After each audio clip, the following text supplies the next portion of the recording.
ಆತ್ಮೀಯ ಹೇ ಸೀತಾರಾಮ್ ವೀಕ್ಷಕರೇ, ನಾನು ನಿಮ್ಮವ MI ಅಥವಾ ಮಲ್ಲಪ್ಪ ಜೋತವರು. ಆದ್ಮೇಲೆ ಗೋವಾ ತಮ್ನಾರ್ 400 kV ವಿದ್ಯುತ್ ಮಾರ್ಗಕ್ಕೆ ಕರ್ನಾಟಕದ 435 ಎಕರೆ ಅರಣ್ಯ ಒದಗಿಸುವ ಕುರಿತು ಮೇಲದ ಮೇಲೆ ಪ್ರಸ್ತಾಪಗಳನ್ನು ಸರಸನ ಇರ್ತದೆ. ಕೇಂದ್ರ ಸರ್ಕಾರದ ಕೈಲಿರುವುದರಿಂದಾಗ ಕೇಂದ್ರ ಸರ್ಕಾರ ಒಂದು ಪ್ರಸ್ತಾವನೆ ಇಡ್ತಾ ಇದು ಕೊಡಬೇಕು, ವಿದ್ಯುತ್ ಅಲ್ಲಿ ಡೆವಲಪ್ಮೆಂಟ್ ಸಲುವಾಗಿ ಗೋವಾ ಸಲುವಾಗಿ ಅಂತನ್ನುವಂಥ ಮಾತನ್ನು ಈಗಾಗಲೇ ಎಲ್ಲ ಸ್ವಲ್ಪ ಚರ್ಚೆ ಆಗಿದೆ, ತಿರಸ್ಕಾರಗೊಂಡದು.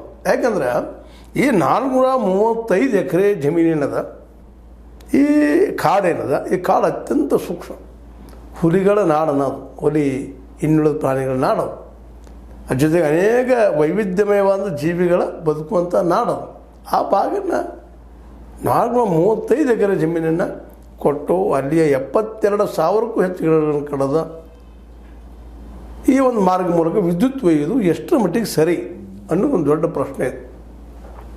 ಅದರಲ್ಲೂ ವಿಶೇಷವಾಗಿ ಗೋವಾದವರು ಮಹದಾಯಿ ವಿಷಯದಲ್ಲೇ ಅರಣ್ಯ ನಾಶ ಆಗ್ತದೆ ನಮ್ಮದು ಅಂತ ಹೇಳ್ತಾ ಇದ್ದಾರೆ. ಮಾರ್ಗ ಬದಲಾವಣೆಯಿಂದ ಅನೇಕ ಹೊಡೆದು ಬೀಳ್ತದೆ ಅಂತ ಹೇಳ್ತಾ ಇದ್ದಾರೆ. ಮತ್ತು ಇದರಿಂದ ಏನಾಗ್ತದೆ, ಕರ್ನಾಟಕಕ್ಕಾಗೋ ಹಾನಿ ಅಡ್ಡಿ ಇಲ್ಲ, ಗೋವಾಕ್ಕಾದ್ರೆ ಬೇಡ. ಇಷ್ಟರೊಳಗೆ ಮಹದಾಯಿ ಈ ಒಂದು ಯೋಜನೆಯನ್ನು ಒಪ್ಪಿಗೆ ಕೊಡಬೇಕಾಗಿತ್ತು ನಮ್ಮ ಗೋವಾ ಸರ್ಕಾರ. ಹೌದು, ಒಬ್ರಿಗೊಂದೊಬ್ಬರು ಕೊಡುವಂಥ ವ್ಯವಸ್ಥೆ ಮಾಡ್ಕೊಳ್ಳೇಬೇಕಲ್ರಿ. ವ್ಯವಸ್ಥೆಯಲ್ಲ 435 ಎಕರೆ ಅದು ದಟ್ಟ ಕಾಡು, ಅಲ್ಲಿ ದಾಟಿ ಹೋಗೋದು, ಅಲ್ಲೇ ಯಾಕೆ ದಾಟಿ ಹೋಗ್ಬೇಕು ಅನ್ನೋದು, ಮತ್ತು ಬೇರೆ ಮಾರ್ಗ ಮಾಡ್ಲಿಕ್ಕೆ ಸಾಧ್ಯ ಇಲ್ವಾ? ಯಾಕಂದ್ರೆ ನಮ್ಮ ಏನಪ್ಪ ಅಂತಂದ್ರೆ ವನ್ಯಜೀವಿಗಳ ಕುರಿತ ಅಭ್ಯಾಸ ಮಾಡಿದಂಥ ಅನೇಕ ತಜ್ಞರು ಇದು ಬೇಡ, ಯಾಕಂದರೆ ಬೆಳಗಾವಿ ಆಗಿರ್ಬೋದು, ಖಾನಾಪುರ ಆಗಿರ್ಬೋದು, ಸುತ್ತಮುತ್ತ ಏರಿಯಾಗಳಾಗಿರ್ಬೋದು, ದಾಂಡೇಲಿ ಆಗಿರ್ಬೋದು, ಇವೆಲ್ಲವೂ ದಟ್ಟ ಕಾಡುಗಳು. ಇಲ್ಲೆಲ್ಲ ಹುಲಿಗಳು ಸುರಕ್ಷಿತವಾಗಿ ತಮ್ಮ ಜಾಗದಲ್ಲಿ ಬದುಕು ಮಾಡ್ತಾ ಇದ್ದಾವೆ.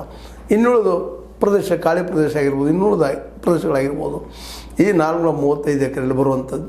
ಇದರಿಂದ ಕರ್ನಾಟಕದ ಅರಣ್ಯ ನಾಶ ಆಗ್ತದೆ. ಇದಕ್ಕೆ ಜವಾಬ್ದಾರಿ ಯಾರು? Who is the responsible of this?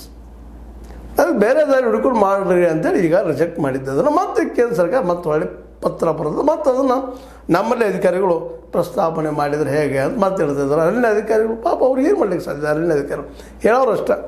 ಆದರೂ ಅರಣ್ಯ ಅಧಿಕಾರಿಗಳು ಕಠೋರವಾಗಿ ಹೇಳಬೇಕಾಗಿದೆ. ಇಂಥವು ಬಂದಾಗ, ಪ್ರಸ್ತಾವನೆ ಬಂದಾಗ ತಿರಸ್ಕಾರ ಮಾಡಿಬಿಡ್ಬೇಕಂತೇಳಿ ಹೇಳಬೇಕಾಗ್ತದೆ. ಹೇಳಿಲ್ಲ, ಯಾಕಂದ್ರೆ ಅವ್ರಿಗೂ